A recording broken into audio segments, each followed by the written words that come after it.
ashram of Saint Ramana at Arunachala drew crowds of devotees on September the 1st to mark the completion of 50 years since Ramana first set foot on the sacred soil of this historic mountain shrine. From far and near they flocked for darshan of the holy sage, who by the severest austerities and profound contemplation has attained spiritual wisdom and serenity unique in the country. Thousands draw comfort from his mere presence, for he neither preaches nor blames, setting at ease all who come to him by the essential goodness he radiates to all around. A good man in a troubled world.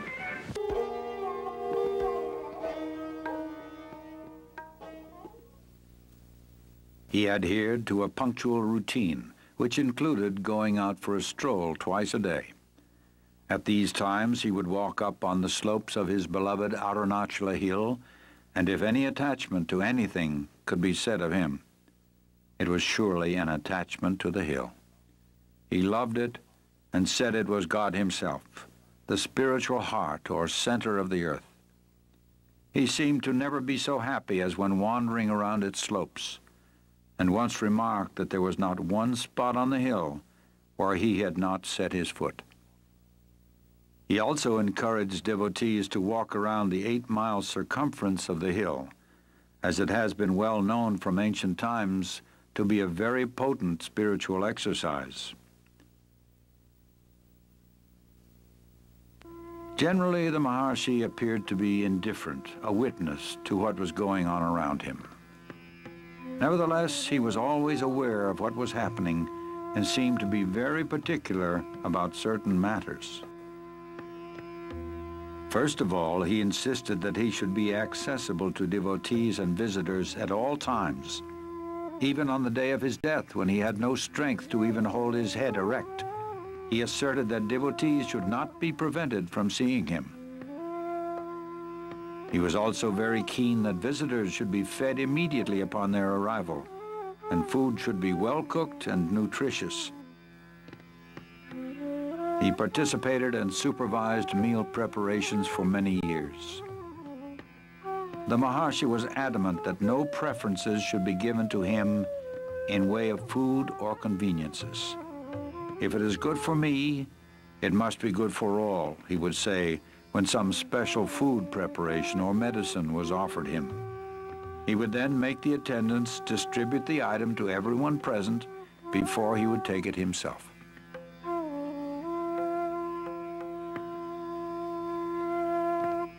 In his company, one would notice a total absence of distinction between men and women of different castes and creeds, of different races and religions, between a prince and a peasant, an ascetic and a householder. His equality extended far beyond human beings and embraced even plants and animals.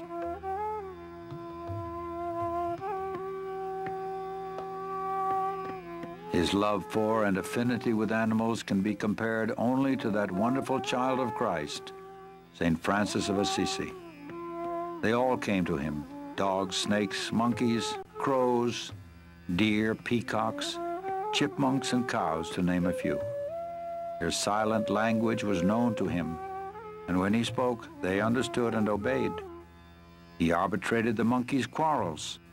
He has been known to speak to the wild leopards and cobras, and the whole animal kingdom accepted him as their guardian and defender. All felt his grace and acted with intelligence in his presence. He considered every living creature as equal, and those who came to him deserved an equal share to the land and resources of Ramanashramam. He often mentioned that this was their territory all along, and we humans have just come and occupied it. If they could speak, they would claim their rights as well. Besides this, he maintained that every creature, from man down to the smallest insect, was an equal manifestation of the Supreme Self, the imperishable One. And even an animal can progress spiritually and on rare occasions attain liberation. This was demonstrated in the life of the cow Lakshmi. For over 20 years she lived in the ashram and exhibited a rare devotion to Bhagwan and intelligence in all matters. Bhagwan fully reciprocated her gentle devotion, and on her last day, and her end was near, he found perfect reality. He often said that the true teaching was in silence, but this does not mean verbal expositions also were not given. And although he authorized many different methods of spiritual practice, he, however, laid the greatest emphasis on the path of self-inquiry. The first and foremost of all thoughts that arise in the mind is the primal I thought.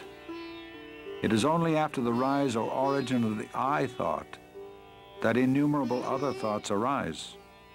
Search by means of a deeply introverted mind wherefrom this I arises. If we go inward questing for the source of the I topples down, and immediately another entity will reveal itself proclaiming I. Even though it also emerges saying I, it does not connote the ego, but the one perfect existence. People of all religions came to him, and he never advised any of them to change their faith or abandon their creeds. He answered all their questions patiently, but in the end brought them round to the self. Know who you are, then all else will be known, he would say. To a question put to him about happiness, he replied, happiness is your real nature. You identify yourself with the body and mind, feel its limitations, and suffer. Realize your true self in order to open the store of unalloyed happiness.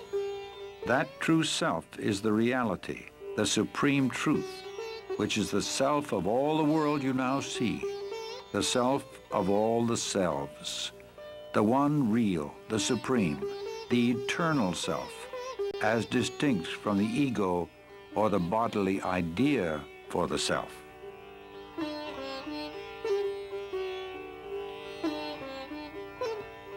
He never advised anyone to renounce their families or move to the forest. The obstacle is the mind, he would say. It must be got over whether at home or in the forest. And why should your occupation or duties in life interfere with your spiritual effort? By giving up activities is meant giving up attachment to activities or fruits thereof, giving up the notion, I am the doer. The practice of his teaching doesn't require outward rituals or ceremony.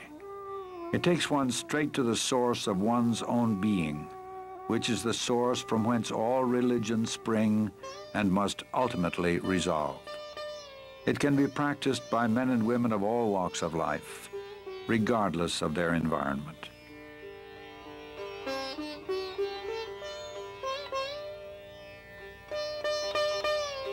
The Maharishi lived what he taught.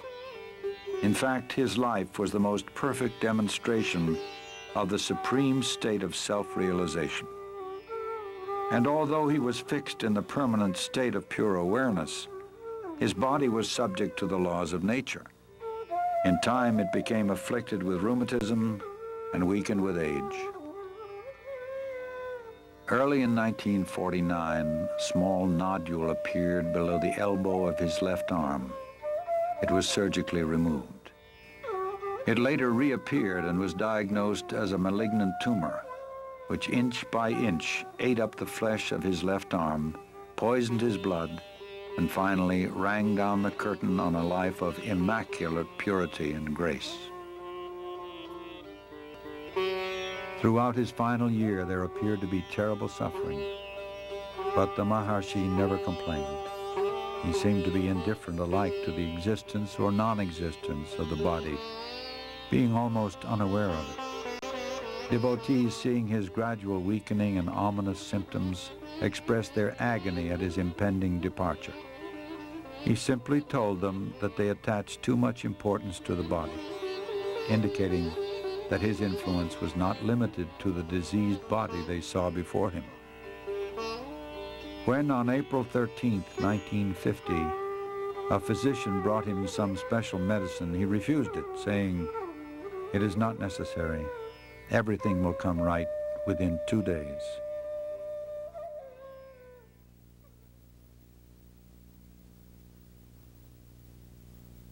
The next day, a long crowd filed past the open doorway. There was no struggle, no spasm, no other sign of death, only that the next breath did not come. At that very moment, an enormous star trailed slowly across the sky and disappeared behind the holy Arunachala hill. Many saw it, even as far away as Madras, and felt what it portended. It was exactly 8:47 p.m., April 14, 1950. Next day, a pit was dug and the body interred with divine honors. The crowd, packed tight, looked on in silent grief.